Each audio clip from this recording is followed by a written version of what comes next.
Following message was given at Grace Community Church in Minden, Nevada. Thank you. I haven't even started talking and you're already giving me applause. I appreciate it. We're starting late this morning. That's my fault. I'm sorry about that. But in Spain, everything is late. Everybody's late everywhere. And I've done such a good job of adapting to the culture. I show up late too. That was pretty good. I thought it was a pretty good excuse. Thank you so much for giving me the opportunity to give you an update this morning. So like Eric said, I will be speaking at the fire conference, and I'm going to be really honest.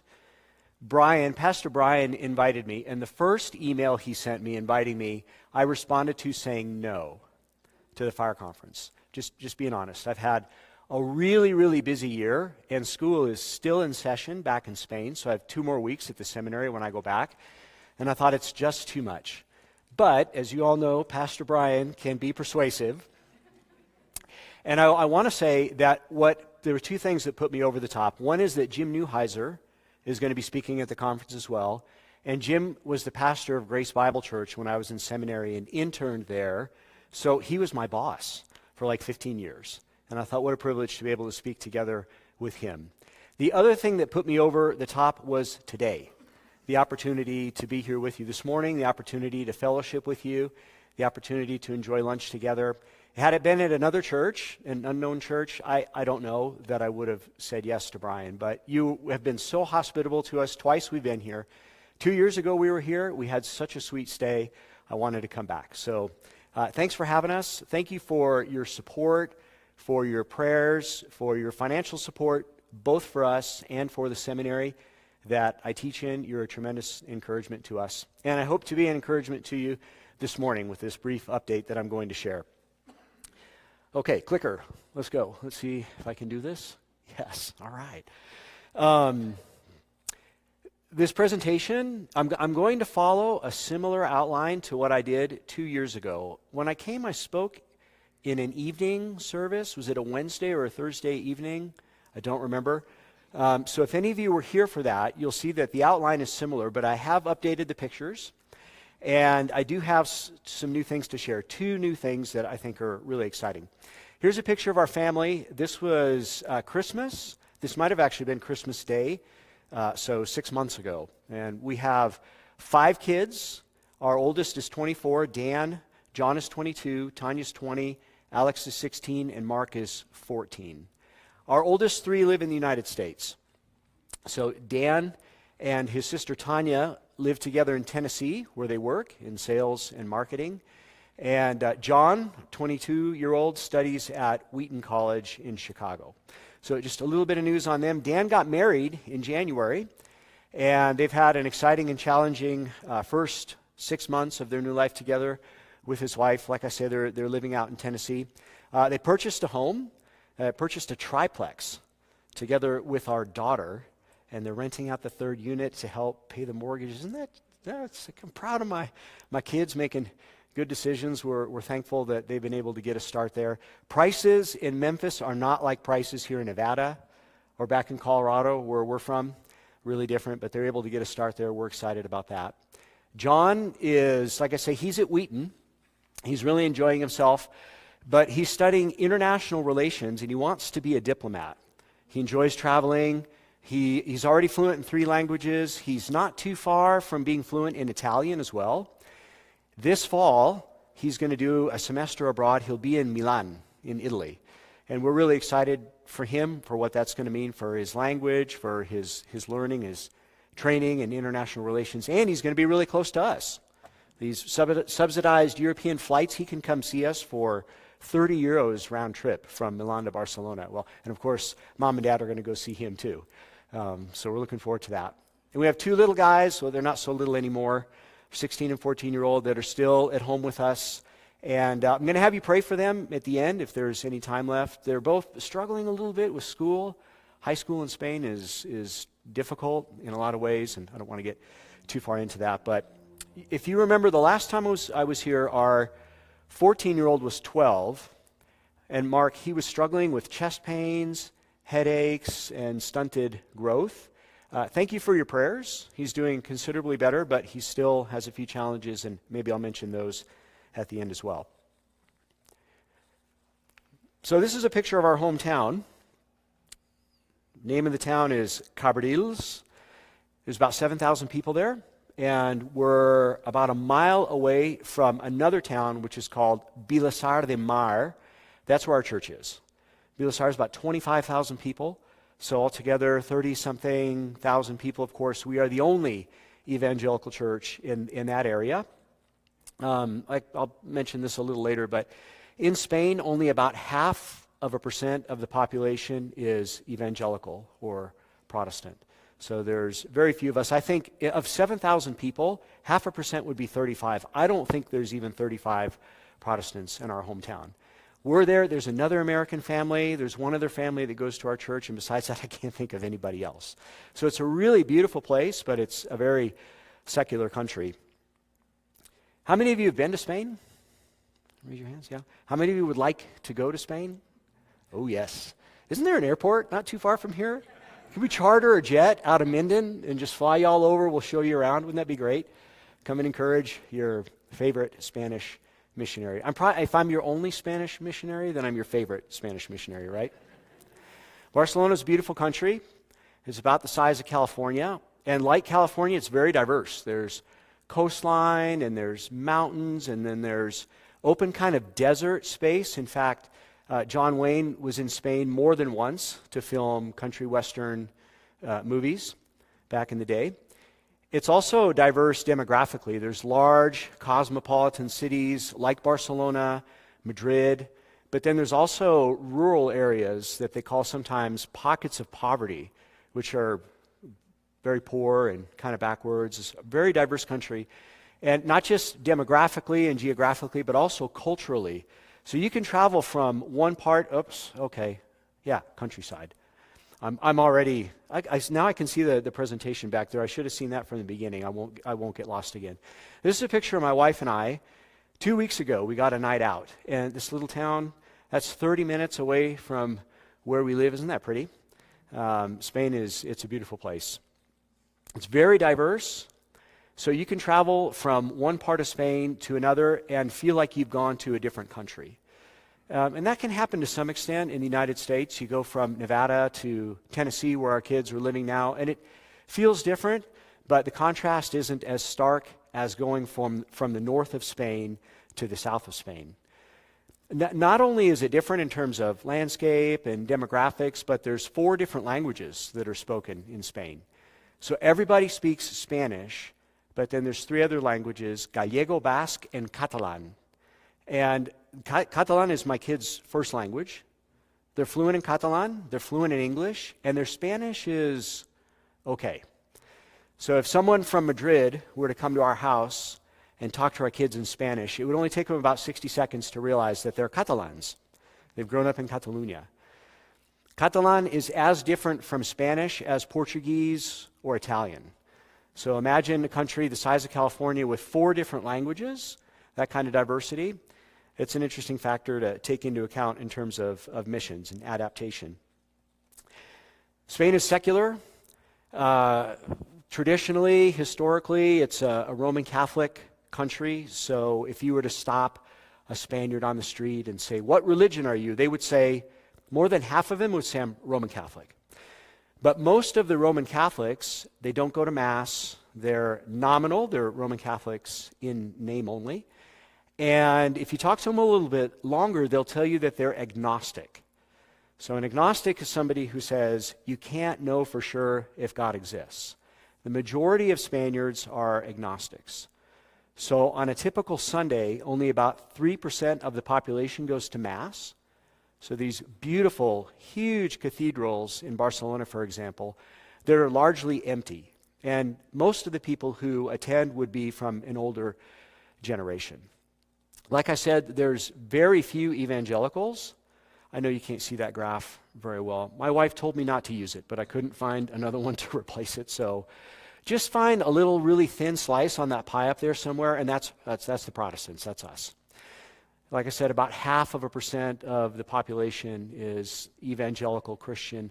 there are many, many more Muslims in Spain than there are Protestants. So official statistics say that 5% of the population in Spain is Muslim. I think it might be double that. There's many, many, many more Muslims in our hometown than there are Protestant Christians. I will say something that's interesting, and this is since the last time that I was here. I don't know if you're aware of this in the United States, if you've even seen maybe evidence of this in your church here in Minden, but there does seem to be maybe a bit of a revival, at least a revival of spiritual interest among the younger generation. So college and career age type people. This is happening in Spain as well. Young men, particularly, are taking an interest again in Christianity. Secularism has not been able to answer their questions and their search for meaning, and so little by little, young men in Europe are starting to come back to church. So we had this young guy come walking into our church a couple months ago. He's been back a number of times.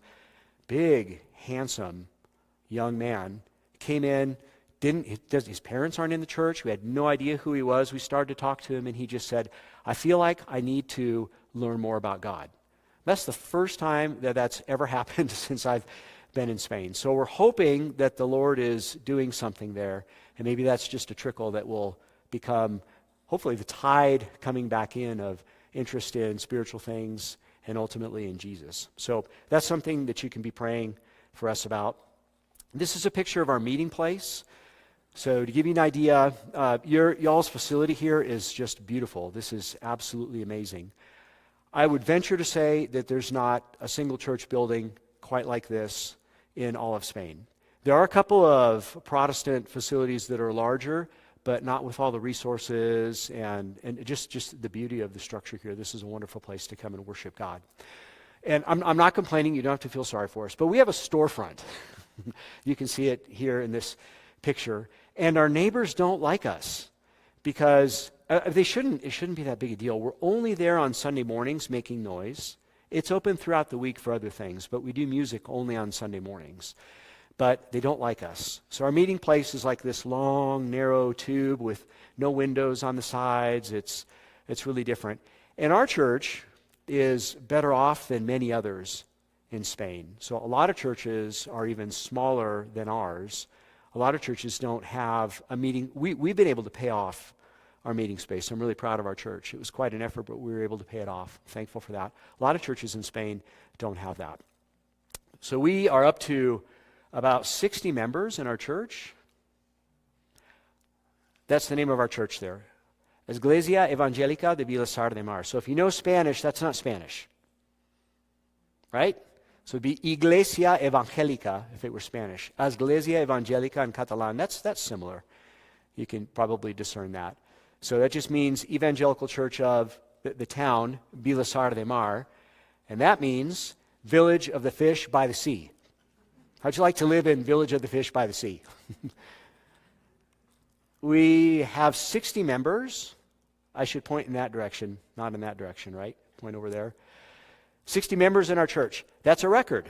That's the most that we've ever had. We had a church assembly 2 months ago, 60, I think even 61 members. So we're thankful for the growth that we've seen over the last couple of years. Young families. So when we dismiss our young kids, like you guys just dismiss the 3-year-olds, there's like a herd of kids going out. It's really exciting to have young families and have kids in the church. By Spanish standards, we are a mid-sized church with 60 members, 80 or 90 in attendance on a Sunday morning. And like I said, we've been able to pay off our meeting place and we pay our pastor. And that's also unusual. Again, I'm really proud of our church. We've made an effort to teach on this throughout the years about the need to be generous and giving and supportive of the ministry of the Word. I mean, as we give financially to support the ministry of the Word, we're saying back to God, yes, we value your Word, and we value pastoral ministry. We can pay a pastor. A lot of churches in Spain cannot. So I'm proud of our church in that regard and very thankful for how the Lord has worked in that way. Here's a picture of our meeting place on the inside, and I know you can't see me, but I'm preaching. Just briefly, the things that I do in the church and also the things that my wife does in the church. For almost 20 years, I was one of the elders. And for 2 or 3 of those years, I was the only pastor when we were in times of transition. The rest of the time, I've always been in a support role because I teach at the seminary in Barcelona, so that keeps me busy. A couple of years ago, I stepped back from eldership, from pastoral ministry, just because I was too busy, and I needed to take something off my plate. But I still preach on a regular basis, both in our church and in other churches as I get invited. My wife is very active in the church. Oh, maybe I could have chosen a different picture. So she's singing in this picture. She's the shorter of the 2 ladies that's up there singing. So she's been really busy over the years. For many, many, many years, she led the children's ministry. And just today, just this morning, was her last children's Sunday school class. She's going to step back from that ministry because now we have these other young families that have come in, and it's time to pass the baton on to somebody else. So the kids prepared a song for her and surprised her and sang it, and I talked with her this morning. She had no idea that was going to happen, but she was really blessed by that. She's taken on a new project, which is something that we mentioned in our last prayer letter. She's helping to organize a conference that's called Cantem la Fe in Catalan, which means let's sing the faith, which was about as close as she could come to sing. Are you familiar with the sing conferences in Tennessee that the Gettys put on? So she got to go to one of those a couple years ago, and she came back from that just fired up. She's like, we've got to do this in Spain. She was so excited. And it's been a couple years in the making. She's been praying about it, dreaming about it, and the Lord put her in touch with a couple of other people who are also interested in helping to see something like that get started. So she's now helping to organize a conference. It's going to be like Sing in Tennessee, reduced about 100-fold. It's going to be much smaller, and the Gettys aren't going to be there, and John Piper's not going to be there, but it's still going to be great. The idea is similar. The idea of the conference is to help Catalan pastors, worship leaders, musicians, soundboard people learn how to lead their congregations in congregational singing. So if any of you are involved in the worship group, you would understand what I'm saying there. It's really easy to listen to Christian radio and hear a song that you like that's just a solo song, but when you bring it into the church and you try to sing it, the congregation can't sing it. It's not a congregational song. And the other thing, when you're listening to Christian radio, there's a lot of variety. Some of the songs are better than others, and the same would be true for worship just in general in evangelical churches in Catalonia. So my wife's passion, and she's working with 2 other people on this, is to help this conference. The idea is with speakers and workshops, breakout sessions, help the people who are going to come learn about the importance of, first of all, Christ-centered worship songs, biblically founded hymns, singing songs that are edifying, songs that are biblical, singing in a congregational way. And I think it's going to be wonderful. So the first conference is going to be on October 24th this fall. If you would all be praying for that, I'd really appreciate it. And hopefully that'll be the first of many. We'll see how the Lord prospers it. So we're excited about that. And I want to tell you also about just a couple things at the seminary where I teach in Barcelona. So it's called La Facultad de Teología, and IPSTE is an acronym that stands for Instituto Bíblico y Seminario Teológico de España. Did anybody understand that? So a theological faculty, and then kind of institutions in Spain have really long names, and they love acronyms and love to abbreviate things. So we're the theological faculty, Biblical Institute and Theological Seminary of Spain, the Evangelical Seminary in Barcelona. That's where I teach. I've been there for 20 years, and I teach a lot of things. Hermeneutics, which is how to interpret, the study of interpretation of the Scriptures. I teach some Greek, some New Testament, some systematics, and yeah, I'm blessed. It's been wonderful to be there for such a long time. I've seen a number of wonderful students come through, and it's a privilege to have had a hand in their training. Here's a picture of our facility. The last time I was here, I shared with you the need to raise money for a building fund. The local government came by and inspected our building. This was before COVID, so 6, maybe even 7 years ago now. And they said that we needed to make a number of upgrades or they were going to close us down. And actually, that was a godsend. At first we thought, here comes the government sticking their nose into our business. But the truth of the matter is that our building is not in great shape. It's an old beach hotel. Emphasis on old. So the beach hotel part of it sounds nice. And quite frankly, we do use that as a recruiting tool. We're a 7-minute walk from the beach. So to get students to come, would you rather come to Barcelona and have a 7-minute walk to the beach or go to Madrid and be cold in the wintertime? It works. What we don't tell them, though, is about all the life in our building, not human life. How far into this do I want to get? Oh, we'll talk about it later. The truth of the matter is that the building is not very well ventilated.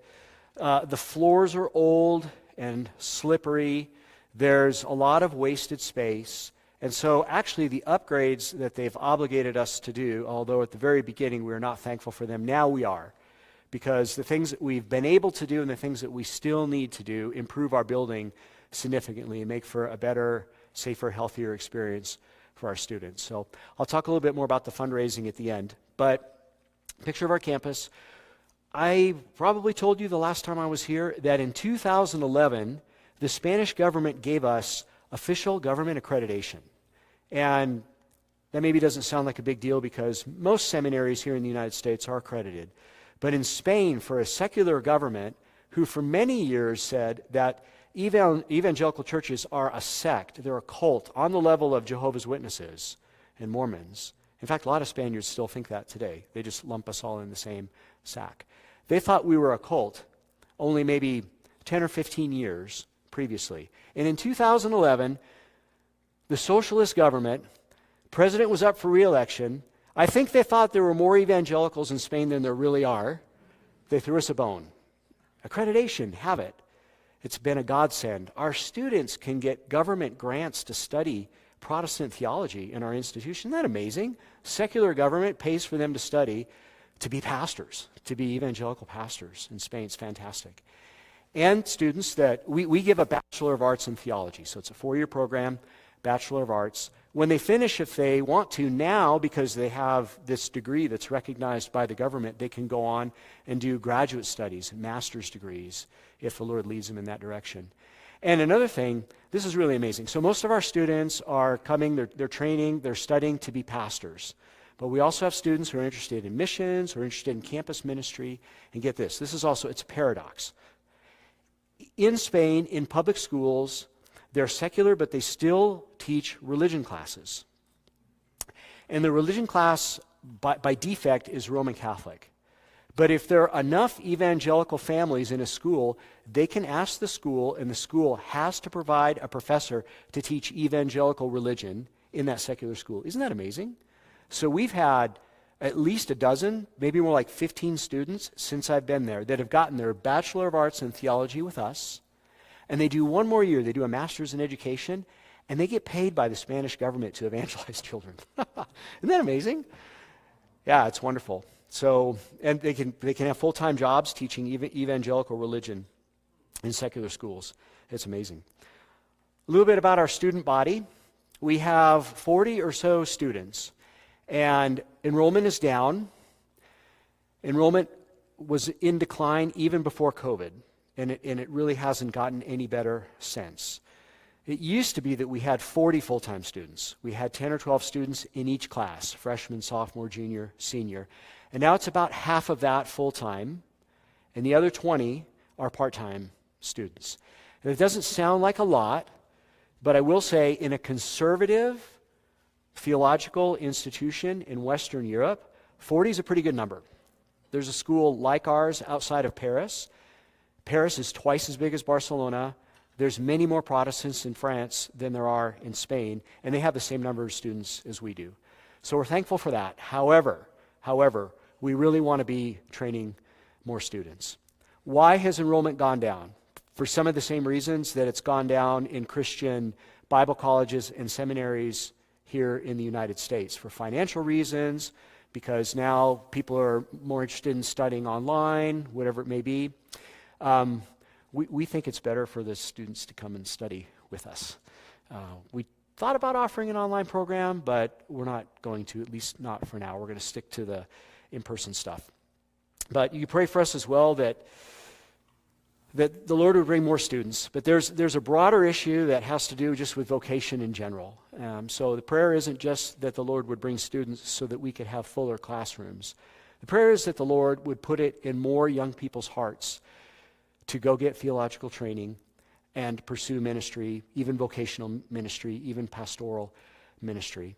A lot of churches can't pay their pastors. I already said that. And so quite frankly, for a young man who's interested in the possibility of pursuing pastoral ministry, when he thinks, on the other side of seminary, what's waiting for me? I'm not going to get paid. Well, maybe I'll go study architecture, and maybe I could be an elder in the church. I could teach Sunday school, but so something even broader has to happen, where the Lord has to work in churches to where they come to value the pastoral ministry enough to where they're willing to give generously to support it.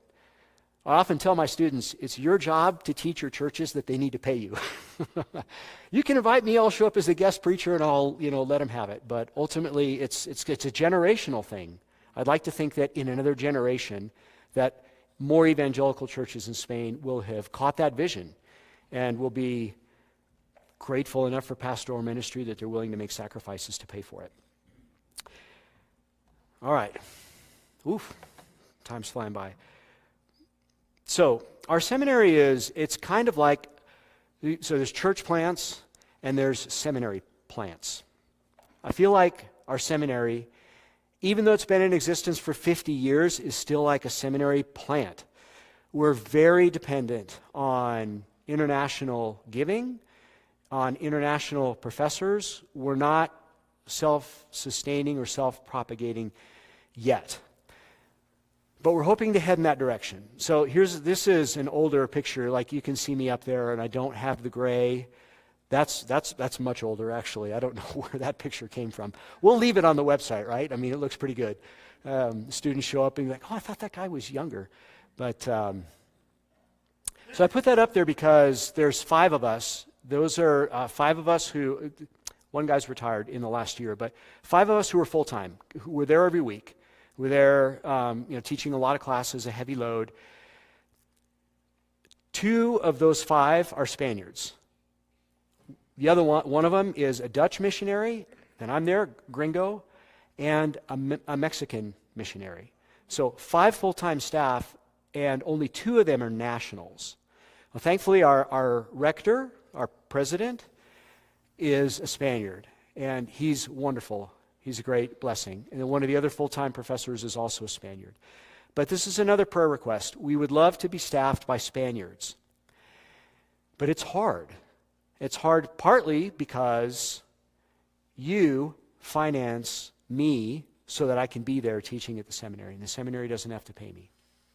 The seminary would have to pay a Spaniard. So we're raising money to that end. The other thing that's difficult is it's hard to find a Spaniard who's got a PhD, who's conservative theologically, who loves the local church, and who's a good communicator. Really hard to find. So we're praying that the Lord would raise up guys. In the same way we're praying that the Lord would raise up pastors, we'd also like to see the Lord raise up a professor or 2. Right now we have one guy who's really sharp academically at the school. He's a junior. We'll see what the Lord does. But we'd love to see him. He's already got a master's degree in philosophy. In fact, when he graduates, he could start teaching right away in our undergrad program. But we're praying that the Lord would raise up a Spaniard or 2, again, in the next generation, so that the seminary could be self-sustaining, self-propagating, and more Spanish, less international. Something new since the last time that I was here. I was invited in the spring of 2025 to teach a class at the William Tennant School of Theology. That's not in Spain. That's in Colorado. So this is a picture of me together with some of the other faculty. This is in April of 2025. So new seminary project. It's been around for 5 years, and it's in Woodland Park, Colorado. Anybody know where that is? Colorado Springs.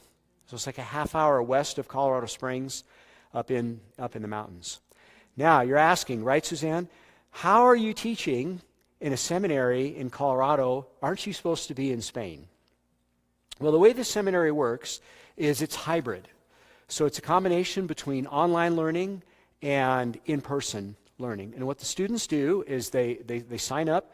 We offer 3 different master's degrees, and they can be studying with us for between 2 and 5 years, depending on the track that they choose. They start in the fall with their classes. In their place of ministry, they stay home. And they do reading and writing assignments, some online activities. And then halfway through the semester, they travel to Colorado for a residency. And they stay, we're at this big Christian camp up in the mountains, in this lodge. And they stay for a week or 2, and we have classes all day long, breakfast, lunch, and dinner together.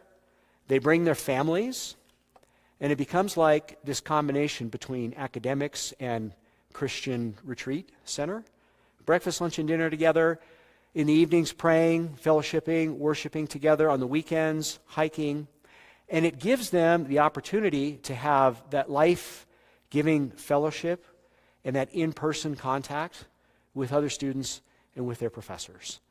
And there's some magic to that. It's really sweet. You can really develop sweet relationships with people over 2 weeks if you stay in a Christian camp and a retreat center and you spend the whole time together. The Lord really blesses it.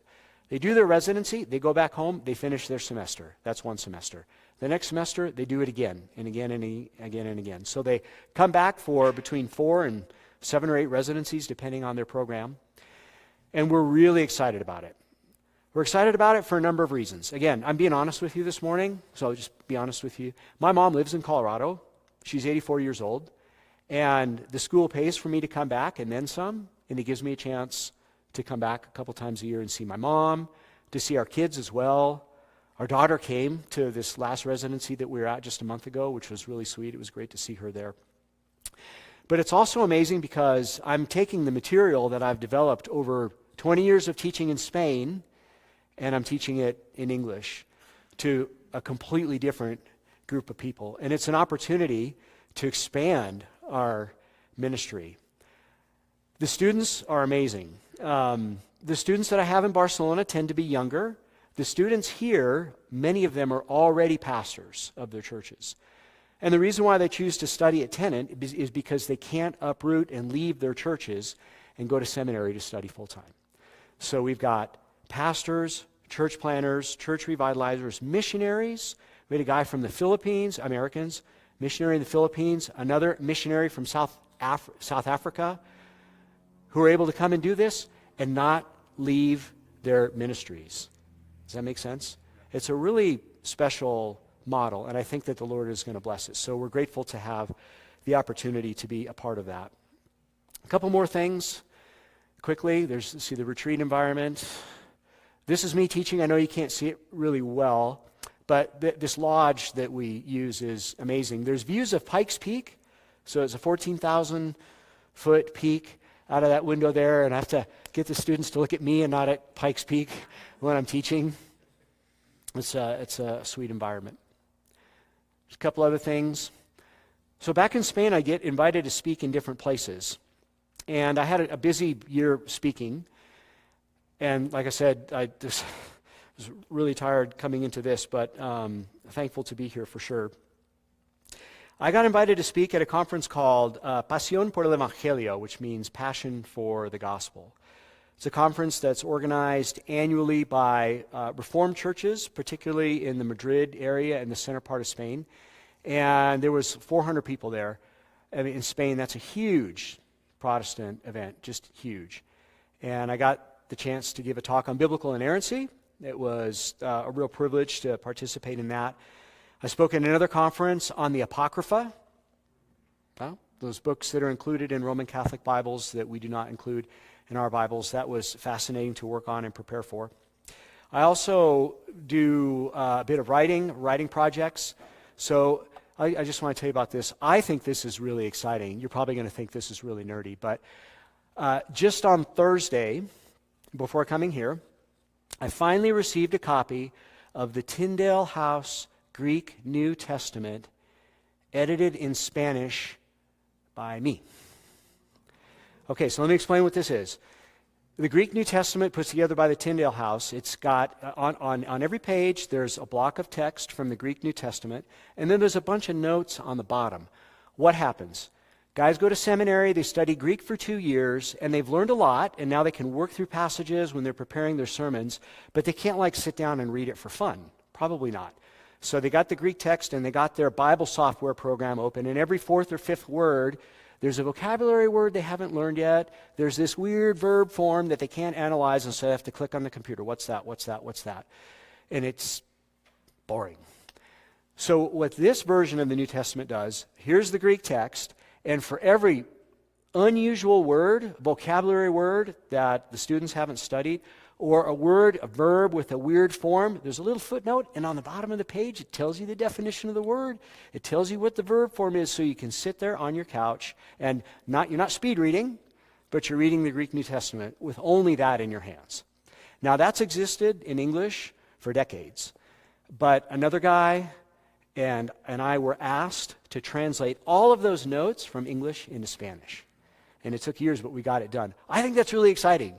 Does anybody think that's exciting? You're like, what's wrong with you, man? That's not exciting. I think it's really exciting. I meant to bring it with me, and I forgot. I would have been showing you. So it's been a privilege to be involved in a few projects like that. A little bit about our prayer requests for the family.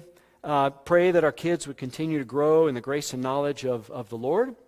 A couple of them are baptized, and 2 more are pretty close, so we're grateful for that. And I mentioned Mark. I don't know if you can appreciate it in this picture, but he's tiny. He's tiny. And he's not growing. The endocrinologist says that he will. But in the meantime, all his friends are 2 heads taller than he is, and they're all hairy, and they got deep voices, and his friends are over at our house all the time, and it's really funny, because Mark's doing his Napoleon thing. His friends are all talking like this, and he's yapping at him with his little voice, and, telling them what to do, and trying to show that he's manly too. But hopefully he's just a late bloomer. But we have another appointment with the endocrinologist in June, which will be important. Headaches, chest pains, joint pains, it's all related to the delayed growth. So he's doing pretty well, but if you would continue to pray for him, we would really appreciate it. Pray for our local church. Our pastor is a Spaniard. He graduated from the seminary where I teach, so he's one of my students, and whenever he does things well, I always say I taught him everything he knows. His name is Isaac, and he's developing, he's growing. Pray that the Lord would continue to develop him and that his ministry could just flourish in our church. And pray that we could be more effective in our evangelistic efforts. We do outreach, and we encourage our congregation, encourage each other just to do friendship evangelism, but it's not easy. People in Spain are secular and do not want to talk about the gospel, and a lot of people think that we're part of a cult. So there's a lot of barriers. We need to be patient, be persistent. Pray for us in that regard. This is a picture of our, we had a church retreat a couple years ago. This is a picture of our church family there. And also, if you could pray for the seminary. So I mentioned the building project. We needed to raise $600,000 to fix our building. That sounds like a lot, but we went to Wheaton to see our son before teaching at Tennant this last time. We spent 2 days at Wheaton. They're raising $275 million to build a new library and do whatever. I'm sorry. Am I letting that frustration sort of show? I'm sorry. I'm like, can we have a slice of that? Just give us a little. Just a drop, you won't even notice it. Just give it to us. We're grateful. $600,000 initially sounded like a lot, but really it's not compared to some other things. But what I want to say is, $600,000 was our goal. We've raised 2/3 of that. So we're very grateful. And you have given to that generously. We're thankful. We're thankful. Please pray for us. The one big project that we have left is the forced air. So the big, machines on the top of the building that blow air through the whole thing, and hopefully air conditioning as well, because it does get hot and humid. It's really hot and humid back there right now. Oh, so nice this morning. Walking around at 60 degrees. I said, I should have brought my sweater. In Spain, it's hot and humid. So pray for us. I also ask that you'd pray for students. I would appreciate that. And then in terms of tenant, pray. We're really excited about the school. We're excited about being able to be a part of it. And just pray the Lord would give us wisdom, my wife and I, to figure out the best way for us to help with that project. Another thing that's really sweet about it is that now that our little guys are old enough, my wife can come with me and be a part of the residencies, which has also been a blast. So that's it. I know I need to stop like now. I don't know if I left enough time for a question or two. Maybe not. I did? Okay. So maybe a question or two. You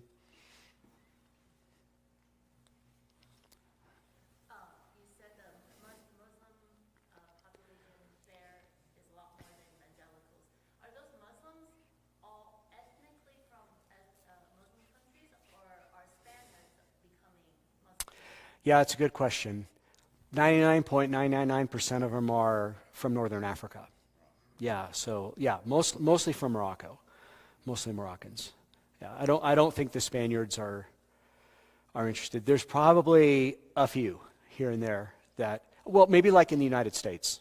Occasionally there'll be somebody that'll convert from whatever to Islam. Yeah, but I think it's even more common here than it would be there. Yeah, that's a good question. Tell us a little bit about the backstory of your pastor, how he wanted to be. Yeah.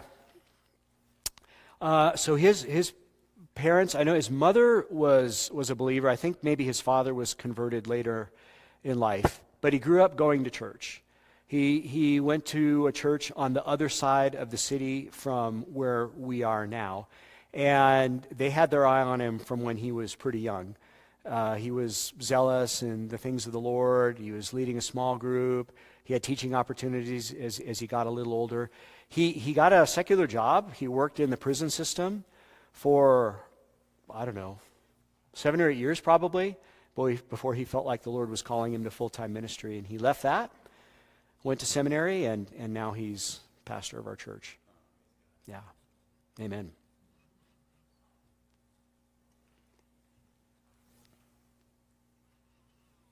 No, go ahead. Yep. You had mentioned you guys are hoping for a Spaniard to be one of the professors.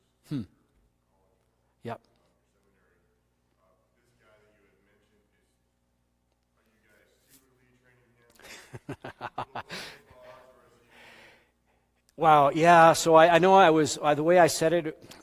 So the thing is, he's great, and we think intellectually he's got the horsepower that he needs to do the job. He's godly. He's a sweet young man. So we've said things to him about the possibility of it, but we want to see how the Lord works in his life. So we don't necessarily want to steer him too aggressively in that or too assertively in that direction. And it's the kind of thing that you got to want to do it. It's like pastoring. It's like eldership. You've got to desire it. And we think he desires it, but we'd like to see that really come from him. But we have mentioned the possibility, and not behind his back. I mean, we've talked to him about the opportunity of maybe studying further, even about studying at Tennant, where I'm teaching, to get another master's degree, because his first one is in philosophy, and it really should have been in theology, right? So you got to teach Bachelor of Arts. You have to have a degree beyond that to teach Bachelor of Arts, but it's kind of supposed to be in the same discipline. So we have talked to him about that. But we're waiting to see what the Lord does as well. Yeah. So it's kind of secret. I mean, yeah. How did the connection develop with the William Tennant School of Theology? How was you approached about that? Yeah, that's a great question. One of our supporting churches in Denver is a part of a network of church planners and church revitalizers. It's called Calvary, the Calvary family. And they started the school initially to serve the pastors and the churches within the network, but it's expanded. But that's how they knew about us. And then, through contacts, I got a phone call, and I met with the president of the school, and that's how it started. Yeah. We've been praying for your two younger sons that have been going through the stresses and exams. We're going to High school in Spain is rough. It's harder than high school in the United States, especially the last 2 years Obligatory education ends at 16, and so 17 and 18-year-olds do their junior and senior year only if they're going on to college. It's all college prep, it's all AP, and it's no fun whatsoever. I'm letting through again, like how I feel about it, right? I'm supposed to be objective and so forth, but worst part about it is that most of the teachers, I don't think, are very excited about their job. They're civil servants. They would have to kill somebody to get fired. And they like their job because they have summer vacation. I mean, that's what it seems like. And so they don't instill a love of learning in the kids. And my 16-year-old is really sharp, but he hates school. He hates it. And when we were on home assignment, we were back 2 years ago, he was in a charter school in Denver that was basically started by a group of Christian families. Wonderful school, sweet teachers, and with the exception of algebra, he loved school. Now he hates it. And it's sad. So he's fighting, even, it's not uncommon to fail classes there, just fail. He's fighting to pass the last couple classes. He's got some tests, in fact, this week coming up, Wednesday and Thursday, economics and business administration. And it's hard. They just throw all the notes at him and they say, take the test. You're like, oh man, I'm not in university yet. Don't do that to me. It's been frustrating. But on the other hand, it's been an occasion to pray with them and to help them learn discipline, perseverance, right? And trusting that the Lord works even difficult things in our lives for good. So we're grateful for that. And our boy at Wheaton says his classes at Wheaton are easier than the classes he had as a junior in high school back in Spain. Yeah, so it's just going to make you into a man, boy.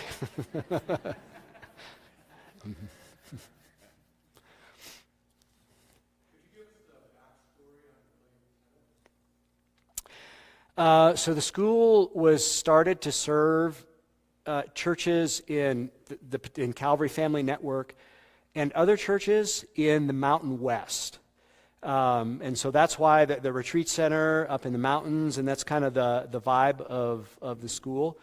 But also seeing, I don't know if you guys, are you familiar with Trinity Evangelical Divinity School? Chicago, that's where Don Carson, D.A. Carson, Douglas Moo, Wayne Grudem were professors for years. Trinity closed last year, closed. Flagship seminary in the United States, closed. And they merged with Trinity Trinity Western in Vancouver. Enrollment's down, and even in the big seminaries in the United States on the on-campus programs. A lot of it's financial, a lot of it's because people are trying to study online instead. But just purely online learning is really discouraging. I don't know the percentages, but they're really high. The percentages of students who start online programs at Southern Seminary or Midwestern, great schools, and they don't finish because you just no contact with your classmates, with your professors in person. It's really discouraging. So the idea behind William Tennant was to try to provide something that was affordable, that would allow men to stay in their churches, or if they're working, to be able to stay home, continue, and that there's the online component, but also have that in-person component, the residency component, and that's special. But that's why it started in the way it did.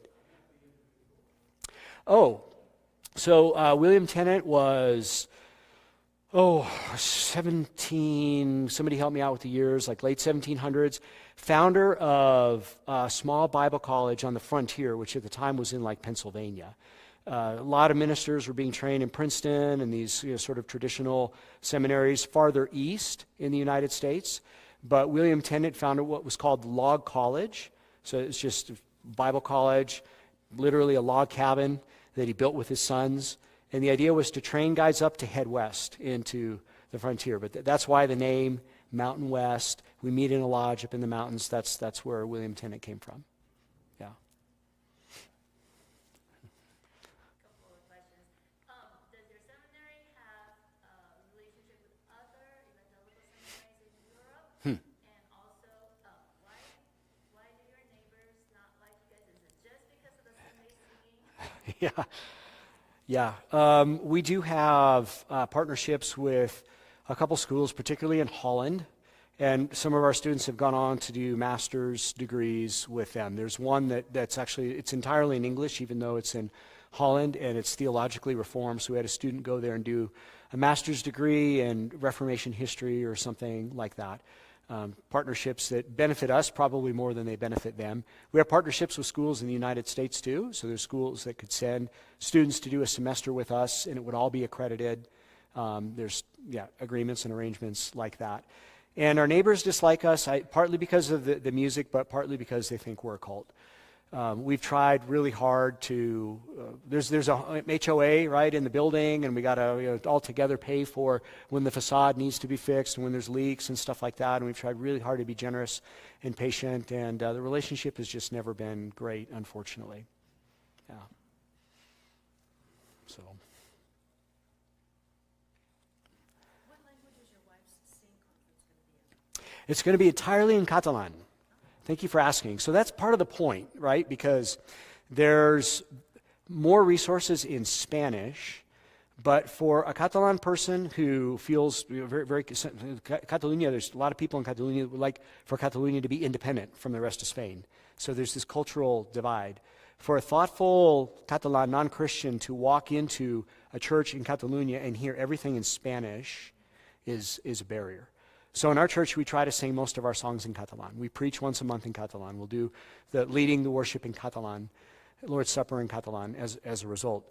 So it's much easier to find good songs to sing and resources, books about worship or whatever in Spanish than it is in Catalan. And that's why the conference is going to be entirely in Catalan. Yeah. Yeah.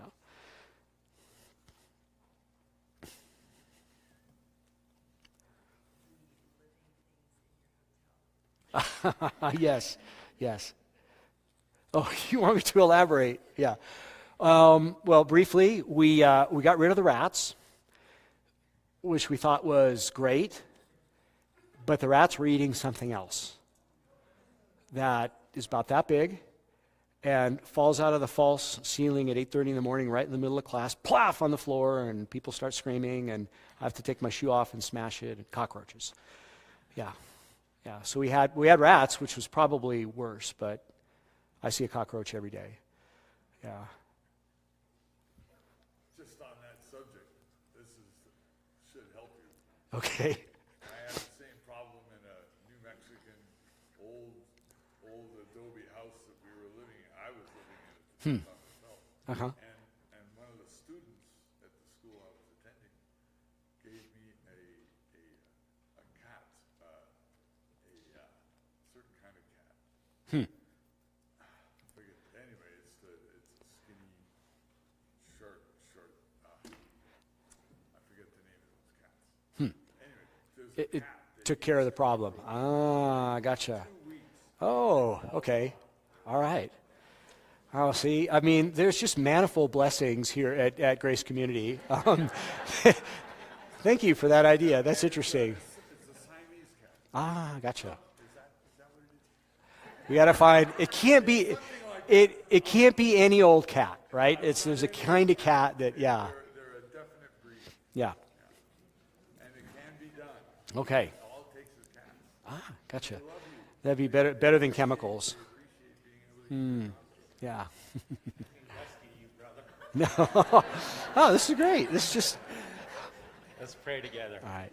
Lord, thank you so much for my brother. Thank you for their work in Spain. Lord, I pray that you would prosper. I pray that you would use that church in Spain to convert many.